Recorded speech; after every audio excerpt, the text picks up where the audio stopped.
E non siamo riusciti a erogare un servizio come avremmo voluto, anche esteso alle ore serali, ma abbiamo dovuto limitarci a fare al meglio possibile quello che potevamo fare durante la giornata. La carenza di personale ha pesato sull'attività del Corpo di Polizia Locale di Vittorio Veneto, in funzione associata con i comuni di Tarso, Revine e Lago.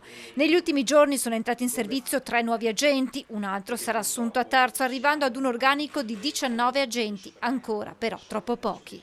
Indicativamente dovrebbe essere intorno ai 25 agenti, quindi siamo ancora sotto il numero ottimale, però insomma l'amministrazione ha fatto veramente uno sforzo in quest'anno e ha impiegato delle risorse per appunto aumentare il numero degli agenti. Diverso il contributo che in tal senso può portare il comune di Revine Lago. Il comune di Revine Lago purtroppo, e sottolineo purtroppo, non riesce a mettere delle figure in organico perché siamo al limite con la capacità di spesa funzionale a livello di posta di bilancio.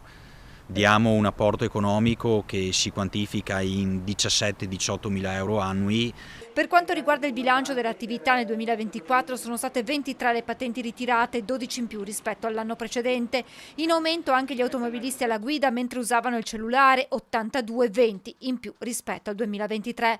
Per quanto riguarda il controllo del territorio sul fronte sicurezza sono stati poco meno di 900, 888 per l'esattezza gli interventi messi in atto, oltre ai 26 per degrado urbano e ai 46 per situazioni di disagio sociale. In centro a Vittorio Veneto agenti in azione soprattutto per problemi legati alla presenza di gruppi di ragazzini. Nonostante li conosciamo benissimo, li abbiamo controllati centinaia di volte in questi anni, è difficile intervenire perché è una questione piuttosto culturale di educazione più e prima che una questione di comportamenti illegittimi o illeciti. E sul fronte sicurezza continua l'impegno dell'amministrazione balliana. Abbiamo aumentato il capitolo di 400.000 euro e ci sarà questa gara di acquisizione di queste nuove videocamere